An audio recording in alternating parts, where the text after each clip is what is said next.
Narendra Modi. From tea seller to Prime Minister of India. A heart-touching journey of grit, sacrifice, and destiny. In a humble village called Vadnagar in Gujarat, India, a boy was born on September 17, 1950, into a family that had nothing but honesty, tradition, and immense pride. His name was Narendra Damodar Modi, one of 6 siblings. He grew up in a modest, one-room house made of mud walls without electricity, running water, or even proper shoes on his feet. Yet, within those barefoot steps and under the harsh Indian sun, began the journey of a boy who would one day lead the largest democracy in the world. Narendra's father, Damodar Das Modi, ran a small tea stall at the local railway station. From a very young age, Narendra helped his father by waking up before dawn, boiling water, brewing tea, and serving the drink to passengers on dusty platforms, often surrounded by smoke, noise, and hurry. It wasn't just tea he served discipline, humility, and sacrifice. Unlike other children, young Narendra was deeply observant. He listened more than he spoke. While pouring tea, he would overhear conversations about politics, independence, development, and hardship. His mind, though wrapped in a child's frame, absorbed it all. He asked questions others ignored. He was fascinated by the stories of Indian leaders, saints, and warriors. Books became his escape and his inspiration. While his friends were chasing marbles or flying kites, Narendra would often retreat to the riverbank or a temple, lost in thought. He developed a sense of purpose, a longing to serve, and a thirst for identity. But life tested him at every step. His family had no money for higher education. He often studied under street lamps, borrowed books, and walked miles barefoot just to attend school. The taste of poverty was bitter, but Modi swallowed it with determination. At the age of 17, something changed. A spiritual storm stirred inside him. Leaving behind family and familiarity, Narendra set out on a soul-searching journey across India. For 2 years, he wandered through the Himalayas, living in ashrams, meditating in caves, surviving on alms, and seeking meaning beyond the material. He met monks, slept on floors, and lived without comfort. But within that silence, he found clarity. When he returned home, he was no longer just a boy. He was a man shaped by struggle and solitude. Modi soon joined the Rashtriya Swayamsevak Sangh, RSS, a nationalist organization. There, he learned the values of discipline, nation-building, and tireless service. But unlike many others, Narendra never wanted power for its own sake. He wanted to transform. Years passed. Modi became known for his hard work, organization skills, and bold vision. He rose through the ranks slowly but surely, but his life was still one of sacrifice.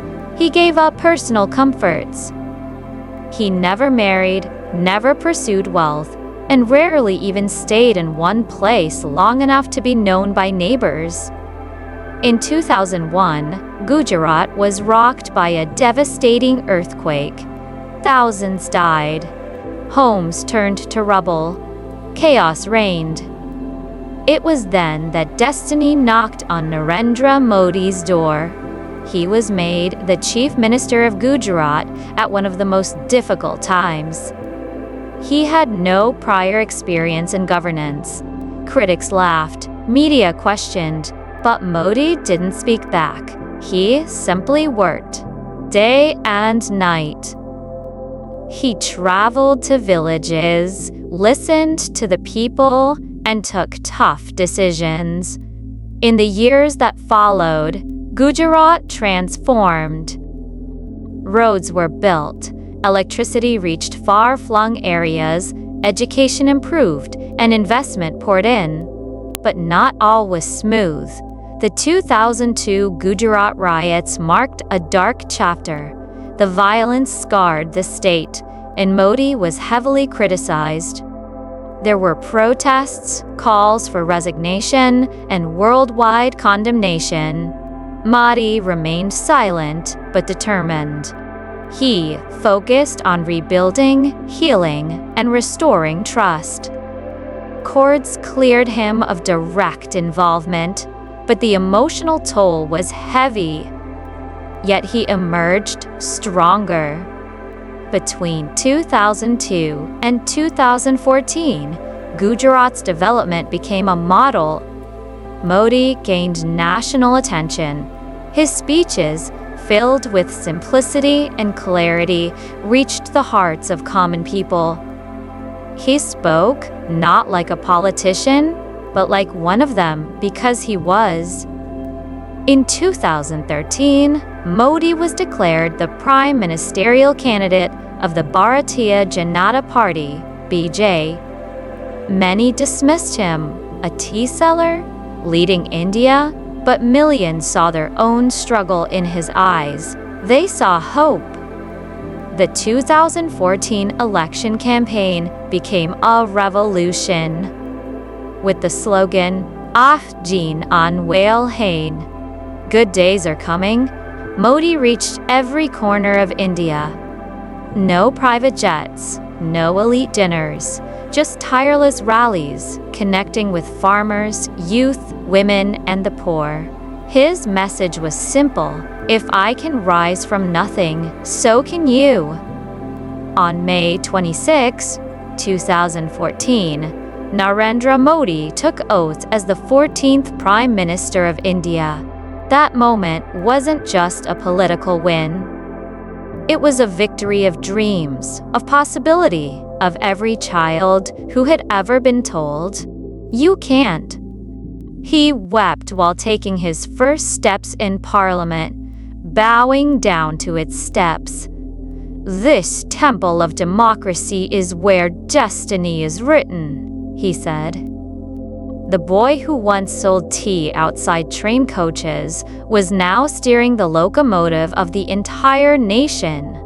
In office, Modi focused on initiatives like Swachh Bharat, Clean India, Digital India, Startup India, Make in India, and January Dan Yojana. His international diplomacy, bold decisions, and reforms transformed India's global standing. But more than all this, it was his story that continued to inspire. He lived simply, slept only a few hours, worked through festivals, took no vacations. And even when criticized, he never retaliated with hate. His mother, Hiraben, still lived in simplicity. When he visited, he touched her feet, seeking blessings, a reminder that no matter how high you go, you stay grounded. Epilogue. Today, Narendra Modi is more than a political figure. He's a symbol of what a human being can become when fueled by vision, humility, and unstoppable grit. He is the embodiment of the phrase, "Nothing is impossible." He once said, "I am not the most intelligent, but I am determined," and that has made all the difference. This is not just his story, it's your story. A reminder that success isn't handed down, it is earned. Every time you feel small, unheard, or defeated, remember, a tea seller became the Prime Minister of India. Moral: the best advice I ever had was, never give up on yourself. Nothing is stronger than a human being who believes in their journey. Success does not come to those who wait. It comes to those who walk even barefoot towards their destiny.